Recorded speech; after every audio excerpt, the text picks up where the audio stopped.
all equal.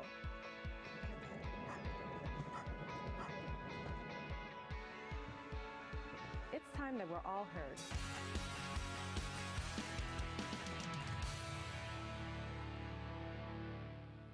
Hello, thank you so much for tuning into A Voice for All. I trust you've had a pleasant week. And if at any point during tonight's show you want to get involved, feel free to join me on Facebook at the Jam Fam. You can tweet me. As I say all the time, you could send me a bucket of ice cream, write me a letter with a stamp, whatever you need to do to get in touch. I would appreciate it. And I thank you all so much for writing to me, sending your show suggestions and your comments. So on today's show, I have Kristy Pulver from Kinark Outdoor Center. Did I get it? You got it. Okay, woo, show's done. We're great. Please, thank you so much for being on the show. Tell me about Kinark. Great, so the Kinark Outdoor Center is in Minden, which is about 45 minutes east of Muskoka, which most people are more familiar with. And the Outdoor Center is run by Kinark Child and Family Service. Okay. And we're one department of that very large agency. Right. We run outdoor programs, almost like a camp. So when you think of a typical Canadian summer camp with cabins and lakes and hiking trails, that's what we are. That's Minden is a beautiful spot for it too. I love it. So tell me about the children or the youth that come to your program. So in the spring and fall, we run school programs for a variety of school groups, really. So character education, nature programming, etc. But a lot of, obviously, what I want to talk about today is our autism programs. So two big kind of categories, you could say. We do summer camp programs, so kids only, no grown-ups allowed. Nice. And then we also run family camp programs. And all, again, of the children and youth that are participating in those programs are on the ASD spectrum, or they're siblings of someone with ASD, or parents. Parents too on the spectrum. And well, not parents on the spectrum. I was going to say, like, parents of the kids on the spectrum. Okay, so how... And you don't really hear that. You know, usually parents are sending their child off to camp and they're like, thank you. But tell me, what are you guys doing with the family? So our family programs have come from really just a lot of our connections with families and hearing them talk about the challenges they have with taking family vacations. So, you know, the prep work is more stressful, figuring out what's an appropriate place to go. Can they meet my food needs? Are there appropriate activities? Once they're actually in a lot of these settings, families have expressed the challenges with the social expectations. That they avoid it altogether sometimes. Yeah, my kid's not acting the way society expects them to act, so we can't take a family vacation. So this is a way for them to experience that. So families come up to the Outdoor Center, they get a cabin for their whole family, there's bunk beds, they all get to hang out in there.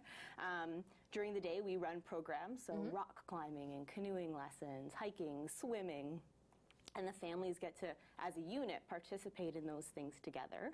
I love the idea of that. It's so cool, and all the families are in the same situation, so there's no stress around, are they judging me, do they think, are they analyzing my kid's behavior? Do they think I'm using the wrong strategies? Everyone's in the same boat, so there's no pressure, there's no judgment. And that's a #1 concern, even as simple as going to the mall or going for dinner. A lot of families, I'm sure you know, they avoid that, you know, because of the stairs. And that's why we have this show, right? To help those families and to help educate people out there. So with them coming to your center, that must be such a family building opportunity for them. Sure, it's a break, but at the same time, I'm sure they're building with each other and strengthening their relationships.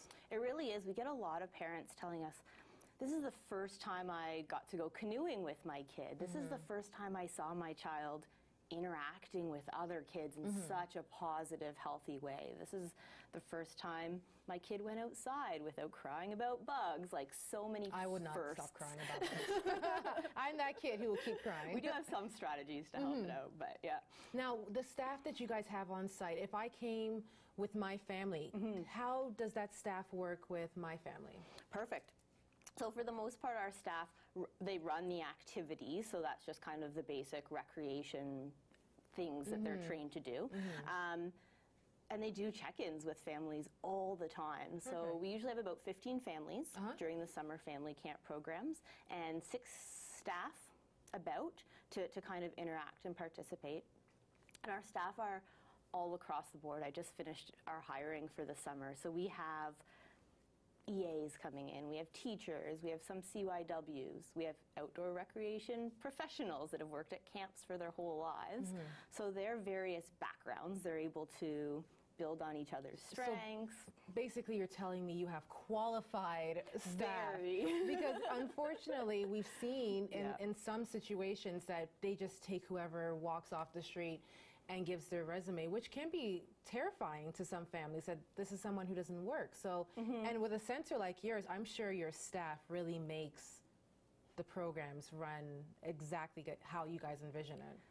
That's what makes the program run. Like I said, our site looks like a typical summer camp. Right. But one big thing that sets us apart from a typical camp is the staffing and their passion for working outside, but also working with all these awesome special kids. And do you find a lot of these staff do come back from year and year to return and work with you guys? Or? It does vary quite a bit. This year we have a little bit more turnover. Often our staff come and get tons of great experience and knowledge, but because our staff are so awesome, they then are able to move on to a full-time career in the field, which is great. Do you also have volunteers come to your camp as well? Sometimes we get a few, but definitely because of the criteria we have around how much training we want to give everyone that's interacting with the families and running the programs, more so it's paid employees as opposed to volunteers. Okay. So if there are any families who are watching right now, and you were to do like a 10-second commercial, how would you sell Kinark? It's a really unique experience and something that will get you what you're not going to get elsewhere. And really the best way to find out more information is to visit our website, which is www.koc.on.ca. And everything's at the bottom of the screen as well. So for those of you who may have missed the website that she just said, it's at the bottom. You will see it afterwards. I will post it on the Jam Fan page. Lots of ways for people to get connected with you. Absolutely. How long has Kinark been in the picture? It opened in 1985. Wow. And its entire career, existence, whatever we want to say, it's been running programs for special populations, and those populations have changed slightly over time from more behaviorally at-risk youth, but now to a really strong focus on the autism. And it's primarily autism. Do you welcome any other disabilities at Kinark, or is that the focus just with ASD? The diagnosis aspect is definitely specifically ASD. That being said, when we have specialty groups, so schools, other community groups that want to book in the site, then we'll work with them based on their populations as well. And how many participants roughly do you guys have at Kinark? It varies week to week. So for example, with the family program, we would have 15 families. Wow. For our summer camp program, we have 2 groups at a time, and each group is 5 kids. So pretty small groups there, which is really, really nice. And then if we had a school group coming, it could be up to about 120. If we were to max out the site. But when the families are coming in, like, are they bringing their own groceries, or is there, a chef on site? Like, how does that work? 'Cause I'm sure moms would love a break. Yes, absolutely. So that's a really good question. Right from the planning stage, we take care of as much as we can for the families. So, like I said, even in the planning, we can send them pictures, we can send them social narratives to take away from that stress. In terms of food, we have a dining hall on site. And the kitchen staff is amazing. So if you let us know in advance, if you or your family members are gluten-free, casein-free, halal, green vegetable free, I don't know, orange cheese free, whatever it is, any food aversions, they can find a way to accommodate those. And they're really good even on the spot. If we give you a meal that you thought was going to work for your kid and it's not, and that happens so many times. They'll figure it out. They'll put a grilled cheese on the grill or something and get everybody good food. So from what I'm hearing, Kinark just seems like, honestly, a beautiful facility to go to. I'm sure there's a lot of people on the sidelines who help with Kinark. Like, are there any community organizations that you guys partner with? Yeah, it's a really good question. Actually, for the family camp programs this year, we work with quite a few Autism Ontario chapters. And they will kind of pick a week that will be for their families. So we are running one for Autism Ontario Peel. Nice. We've had them on the show. Right on. Cool. So families that are involved with that chapter can contact them or contact us to try to get in on that week, which just means that you're getting to network and know families that live in your geographic area. great. Now, I just want to touch base on you. What brought you into this field to begin with? Cool. So my family's really big into camping and outdoors, so that's something that I've definitely done my whole life. I had a sister with Down syndrome, and she played a huge role in my life and in my family's life as a whole, including camping. So she came to summer camp with us, and we went on canoe trips as families together. So just what that did for me as a person and for her and for our community, it really just kind of motivated me to keep that path going. And I love the story that you shared with us. And if you are a family or a school who are looking for a new outdoor experience, I'm definitely endorsing Kinark here. The information is at the bottom of the screen. You will see it following the segment, the information, the website. If you have any questions, ask away. Call them, go on their site, go on their Twitter, whatever it may be, to get connected. Ask those questions, because I know with getting into the whole camp experience, it's like shopping for like a brand new car, right? You don't just see a new camp and you're like, all right, I'm going to send my kids to that camp. So get those questions in. From what I'm hearing, Kinark offers so much support for the families, from dietary needs, resident needs, and family support. And this is something that you think your family will need. I highly encourage you to ask them the questions. You can always contact me, the Facebook, Twitter. I'll be sure to pass on any questions or concerns you have. But thank you so much, Kristy, for being on the show. And we definitely love what Kinark is doing, and we'll welcome you anytime on the show. Right on. Stay tuned after the segment. We have our local voice component, and this is definitely an interview that you do not want to miss. Kinark Outdoor Center. You can visit them at www.koc.on.ca, and you could also reach them at Facebook at facebook.com/Kinark Outdoor Center. You could also call them at 1-800-805-8252.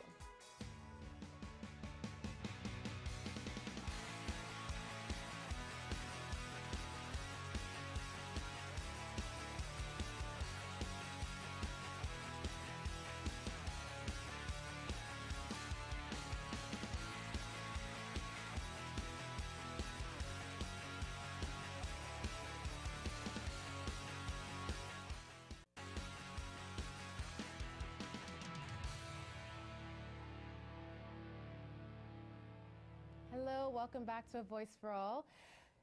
I'm so glad you're tuning in, because this is a really special interview for me. And if at any point you want to ask any questions, send your messages. Feel free, please, to tweet. Join the Jam Fam. I always have great resources and tips on there for you, so be sure to visit. And you could always email me. Feel free to connect with me any way that's easier for you. I would love to hear from you. So on this interview, I'm so excited. Because I have worked with Kyler and Celeste for years, and I have seen this very handsome man grow up over the years. So I'm going to try to interview both of you, but I feel like I just want to focus on Kyler. That's fine. So, Kyler, why don't you introduce yourself? Tell us your name, your age, what school you go to. I'm Kyler. I play basketball. I also play my friends. I play together. I like a crossover. I like cross. I like a little dribble, passing, shoot the ball. I focus on my defense. I focus on. Excuse you. I focus with my defense. I work on my crossover. NBA like tonight is like I feel like we're doing right now. And Mom, I am so proud to see how far he has come. And you're on the school basketball team. What's your number on your jersey? 30. 30. Love it. Okay, Kyler, I'm going to talk to Mom because I feel like I'm going to focus on you. Celeste, proud mom. Very proud. Definitely very proud.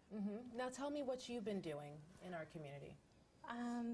Well, really, right now I'm working as an ECE for the Region Appeal. And we work with many different families coming from different walks of life. And that's something that I know very, very clear about my whole life and everybody that I've come across in both my professional and personal life. So, So tell me about the journey of, because people watching, I believe there's a misconception out there how old a mother should be or could be if she has a child with Down syndrome. Tell us about you. Well, my husband and I, we actually became parents very early. Kyler was born when we were 22. And of course, at that time, we didn't, when we went through the testing, everything turned out negative. So we found out of his diagnosis the day after he was born. Wow. So at 22, that's what we found out. So our journey began then. And how did you find that journey? Because obviously, over the years, we have, as a society, grown in terms of services and disability awareness and education and, support for parents. But back then, how were things? To be honest with you, I feel like I'm one of the lucky ones that because I've been connected to the community. So support at every level is so important. Although I could see the worry in some of the nurses and the doctors, just when they were kind of speculating that he was going to be diagnosed with Down syndrome, they were still very supportive. And actually the pediatrician that he has, we are still in contact with at Credit Valley Hospital, and he's been there for us for all this time. So yeah, so a little bit of a emotional piece, but at the end of the day, we were very lucky to have him. He was our second chance because before that we had a miscarriage. Right. So it's almost like this was in the cards for you. And, unfortunately, there's people in society who at times say, what are their purpose and what can they teach us or do for us? But you're a parent. What do you say to something like that? Well, something like that, I would just have to say, you know what, one day at a time, and you learn from everything that you come across. I think, again, I feel lucky because I felt like I've been supported with a lot of people around me. I've seen your family. So all 36 of them that coming. layer, so I had my family, I had my friends, my husband and I, we were able to connect to community services, and I think that's very important. Although in the beginning it was a challenge because we didn't really, you don't really know what's happening when you're in the midst of all of that. And there's so many different things that's happening in our lives because we were young as well. And then also, Kyler's the oldest. After, when he was 3, we had another child. And then, we had another child. So things got a little bit busy. So that whole, notion, the African proverb, it takes a village to raise a child. This is exactly what it is all about. And also, I think it goes with the parents too. Like, you as a parent, you need to feel supported by a lot of people around you, and the professionals as well. Professionals need to know that the families need support, but the professionals also need to know that you need to meet the parents where they're at, because sometimes you just don't really know what kind of emotions are there. Sometimes you're not prepared for this, right? It just comes out of nowhere. Yeah, sometimes you're a little bit angry. Sometimes you're just navigating through so many different things that you're unsure of, that fear of the unknown. Well, before we get super emotional, I'm going to go back to Kyler.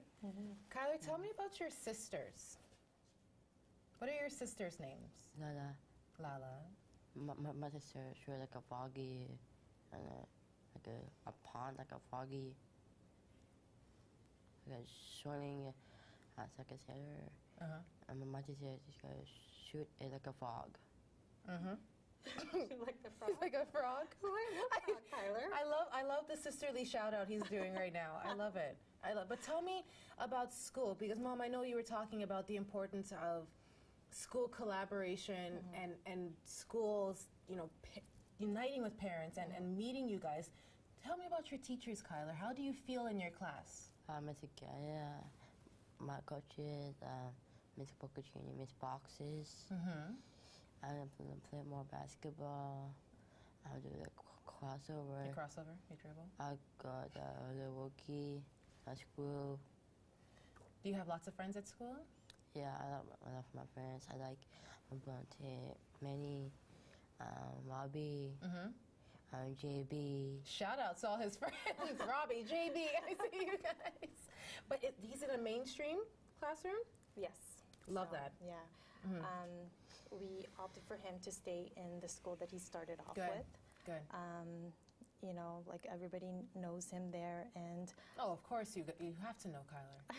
There's no doubt about it. I have seen Kyler grow up, and this is why this interview is really special to me. I'm not sure we've put up the pictures of when Kyler was a wee little lad, but I have seen him grow up. I've seen the little man that he's become, you know, before all his little basketball jerseys, and now look at this. Like, just, you know, and I've seen the work you and your husband and your family, your massive family, have put in.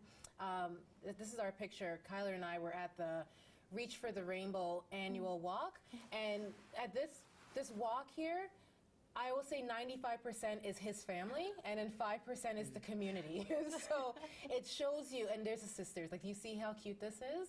Like, forget me, but this is my little cute clan over here, and I really wanted to show this picture because it shows how families, you know, they grow together, they get strong together, and his sisters, I have no doubt when they grow up, they're going to be advocates, and they're going to be people who could speak on behalf of those whose voices are not heard. So I really wanted to show those pictures. well, speaking of advocates, they are. I was very, very proud of them, actually. All of them for World Down Syndrome Day on March 21st. They all read a little bit, you know, Down syndrome, Right. and just the background about it, and the kind of things they like seeing their brother do, and how hard they As work a person. as a person. Yeah. And he also read a lot of things as well. So I heard from everybody. I couldn't be there because I had to be somewhere else. I had to be at work, but everybody kind of came to me and wrote me notes saying, you know what, your children made a lot of people cry in this school. I have no doubt. So I might make you cry some more in our last 2 minutes of the interview. I'm sure you've seen the Dear Future Mom. Okay. What would you say to any future moms who may be watching? I would say, you know what, take the journey, because it's something that you will not ever Oh, don't cry. regret. I'm just saying. He's blessed us, and along with my other children, with many great things.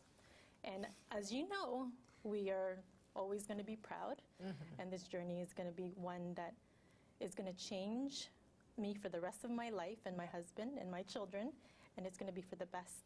And so I say to the future moms, do not be afraid to take this journey. It could be scary, and it's an emotional roller coaster ride. I'm not saying that it's not going to be like that. Yeah. But it's worth every minute. So. And you know, I'm not a parent, but I feel sometimes like I'm a parent because you emotionally connect with these guys, right? So if you're watching, I really hope you are able to take something from this interview and realize that guys like Kyler, you know, phenomenal children who teach us so much, and I need to thank you as a parent and thank Kyler for everything Kyler has taught me over the years that I've known him. So thank you, Kyler. I'm proud of you. I'm so proud of you, how handsome you are. And I have no doubt between your daughters and him how he is going to grow up and the influence that he's going to make on the world. So thank you so much for watching A Voice for All. I will catch you guys next week. Hopefully I won't be teary-eyed. I can't keep doing this, but thank you guys for tuning in, and I hope you guys enjoy the rest of your week. Big guy, I love it.